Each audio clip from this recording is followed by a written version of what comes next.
In the early 2000s, a cartoon captured the hearts of millions, standing out as an iconic symbol of childhood rebellion and creativity. That cartoon was Codename Kids Next Door, a show that earned its place in animation history with 6 seasons, 2 specials, and a full-length TV movie. So let's dive in, shall we? But before we get to the main course, let's set the table. In the beginning, Earth was a kid paradise, a land flowing with juice boxes and endless summer days. They built themselves simple tree houses, the OG real estate, and lived by no rules whatsoever. No nap times, no vegetables, just pure, unadulterated childhood freedom. But, as kids often do, they got bored. So, the kid scientists stepped in and created the first adults, made in their own image. Only, fatter, funnier looking, and tall enough to reach the cereal on the top shelf. Naturally, the kids dressed the adults in silly clothes and gave them goofy names, because what else are you going to do? For a while, it was all sunshine and rainbows. The adults did the chores, played games, and generally made life easier. Until one adult, a certain Mr. Wigglestein, had enough. After a particularly rough day, he refused to play horsey with a pouty child and delivered the first ever spanking. That sparked a rift. The adults were banished from Childland, never to return. Now exiled but not defeated, the adults started churning out toys and other tempting goodies specifically designed to ensnare young minds. The audacity. Then, they strong-armed kids into working for money to buy those goodies, creating a social divide quicker than you can say capitalism. But the kids weren't about to let their popsicle-fueled paradise crumble. They devised a plan to strike at the adults' weakness: coffee. Sadly, the caffeine raid failed miserably, and the adults declared the age of kids over, sentencing them to a fate worse than bedtime, a big time out. Thus began a full-scale war between adults and kids. Sadly, the adult spanking robots proved too powerful. The tree houses fell faster than poorly stacked dominoes, and the kids were forced to flee to the moon. For a while, lunar living was all space pops and zero chores, but soon both sides started missing the old days. Adults missed having tiny humans to boss around, and kids missed, earthly stuff. Eventually, a compromise was reached. Some adults and kids began cohabitating in small groups called families. Sounds idyllic, right? But because adults can't help themselves, they created schools designed to drain the fun from kids, designed to erase kids' memories of the real history. You hear that coming from the fluorescent lights above your heads? That's the adult microwave cranial jellifier, slowly turning our brains into milkshakes. And the stuff they serve on Thursdays in the cafeteria, it's Rainbow Monkey. They're making us eat Rainbow Monkey. And then they make you brush your teeth, because if your teeth rot out, then they can't implant the sub-molar tracking devices they use to tell where you go when you escape. It's a lie. Everything you know is a lie. They're crushing you beneath their heels, and you can't Mr. Uno, that's rise enough. Rise up and throw off the oppression. Enter the Kids Next Door, a secret global organization dedicated to protecting childhood at all costs. Using makeshift gadgets, their main goal was ensuring kids everywhere were treated fairly. The show focused on Sector 5, consisting of 5 operatives with the coolest code names ever. Number 1, Nigel, the fearless leader. Number 2, Hoagie, the team's engineer and snack enthusiast. Number 3, Kooky, the rainbow monkey-obsessed medic. Number 4, Wally, the hot-headed brawler. And number 5, Abby, the ultra-cool strategist and second-in-command. And the arch-nemesis, the delightful children from down the lane. They are first introduced as the KND's most persistent and strange enemies. They always move, speak, and think in unison, rarely showing any individuality. They are loyal servants of Father, the main villain of the series, and they constantly work against the kids next door, often stealing birthday cakes and trying to thwart K&D operations. The delightful children from down the lane are among the most mysterious and important antagonists in Codename Kids Next Door, K&D. Their story unfolds gradually throughout the series, revealing their tragic past, connection to the kids next door, and their true origins. The first episode kicks off with a classic mission, the very serious task of stealing a birthday cake from the delightful children from down the lane, who, for some reason, refused to share their cake like normal kids. But before they could swipe it, they had to deal with a tiny girl who went full Hulk mode when angry. Ultimately, the KND manipulate her into taking her anger out on their foes, and the battle is won. Every season of Codename Kids Next Door has at least one caked episode, making it a recurring tradition where Sector 5 tries, and usually fails, to steal the delightful children's birthday cake. Let's do this the easy way. Hand over the cake, and we'll be on our way. The team soon faces their next enemy, the ice cream men. These traitorous vendors hoard all the ice cream for a massive adults-only party. But KND infiltrates the factory, only to fall into a trap set by the delightful children. The villains unleash a monstrous living ice cream beast. Hey fellas, I'm okay! Wah! But thanks to number 3s who love parties, unexpected brilliance, the team melts the beast and triumphs. Number 3, what are you typing?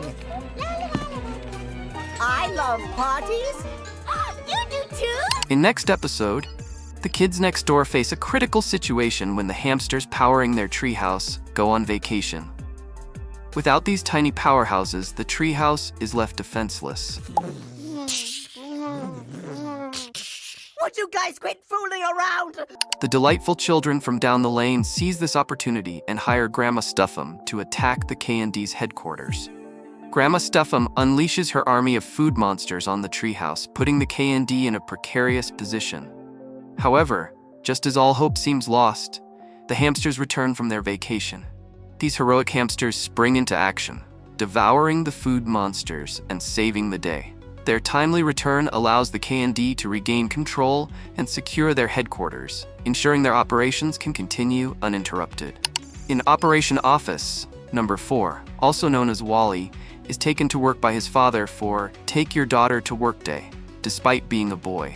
While there, he overhears Mr. Boss, the company owner, discussing a sinister plan to send all the daughters of his employees by launching them in a rocket to Pluto. Serves those dumb girls right, though. Pluto is intended as a dumping ground for girls, allowing the adults to focus solely on work without family responsibilities. Number 4 decides to take action and teams up with Cookie, whose mom also works at the company. They work together to sabotage the plan and manage to save the girls and ruin Mr. Boss's evil scheme. I don't know. I'm kind of scared of Yeah, come on. Justice prevails once again. It's another victory for the kids next door. You know, son, turns out they're having a Bring Your Son to Work Day next week. We are then introduced to Lizzie, Nigel's secret girlfriend. When the rest of Sector 5 discovers their leader's hidden romance, Lizzie takes drastic action. She straps a mind control helmet onto Nigel's head, forcing him to spend all his time with her. We'll get engaged, and then we'll get married! And you won't ever see your stupid friends ever again! But I like my stupid friends. As Sector 5 attempts to intervene, Lizzie outsmarts them, trapping the entire team and leaving them helpless, while Nigel, under her control, is forced to fight his own friends. Nigel, your horrible friends are trying to ruin our romantical date! Destroy them! However, the spell is unexpectedly broken, not by a heroic speech or a daring escape, but by something far more powerful, the outrageous bill from their expensive dinner date. The sheer shock snaps Nigel back to reality, and he rips off the helmet, finally regaining control. But instead of being mad, he shrugs it off and takes Lizzie out for ice cream anyway, because, well, he's just that nice. Later, the team catches wind of a place called The Point, rumored to be where teenagers go to become a man. Sector 5, being firmly anti-adulthood, decides they need to take action. They show up, ready to bust some chops, only to discover that The Point is just a roller rink hosting Kids Night. But here's the kicker. By the time they figure this out, they've already set up a giant mustard space cannon, ready to blast the place into oblivion. Realizing they might have made a mistake, they ended up repurposing their treehouse into a makeshift ring for some good old-fashioned payback. Stupid teenagers. Important episode alert. The kids next door run into Mr. B, a grown-up who looks exactly like a baby and is fed up with being called, well, a baby. Silly baby! He wants to use his new device to turn everyone in the world into babies. But before he could, Sector 5 outsmarts him and uses it against him. Suddenly, Mr. B doesn't just look like a baby. He starts acting like one too, complete with tantrums and drool. The team, feeling victorious, tosses the age-changing device aside, only for the delightful children from down the lane to swoop in and grab it. But hey, no worries, right? It's not like that device could possibly come back to haunt the team. Or could it? Later on, Number 2's little brother Tommy, feeling left out, teams up with the villain known as the Common Cold to exact revenge on the KND for not letting him join in their fun. He manages to pull off his scheme, but in the end, the villain is defeated. However, the team ends up catching a cold and has to spend their time together with Tommy. What a jerk. After the mysterious force eliminates the rest of the global Kids Next Door teams, Sector 5 embarks on a mission to rescue one of the organization's most renowned operatives, number 274. Upon locating him, they discover that Megamom is behind the destruction of the KND teams worldwide. Sector 5 barely manages to escape and returns home, only to find out that Megamom was just part of the problem. So if there's a Mega Mom, why isn't there a Dad? Ooh, I totally forgot about him. Destructo Dad arrives at Sector 5's headquarters alongside Megamom and freezes everyone except number 274. It is then revealed that Megamom and Destructo Dad are actually number 274's parents. Mom? Dad? That's right, Chad dear. Here, you've got a little smudge on your... Get off! I can't believe this. This is so embarrassing. They claim to have acted this way because they believe their son deserves to be number 1. Yeah, talk about taking being supportive parents to a whole new level. Fortunately, number 274 prevails. Coach Wetterhahn, I'm quitting the football team. No! Drama club, give the lead part to someone else. Hello, Piggy.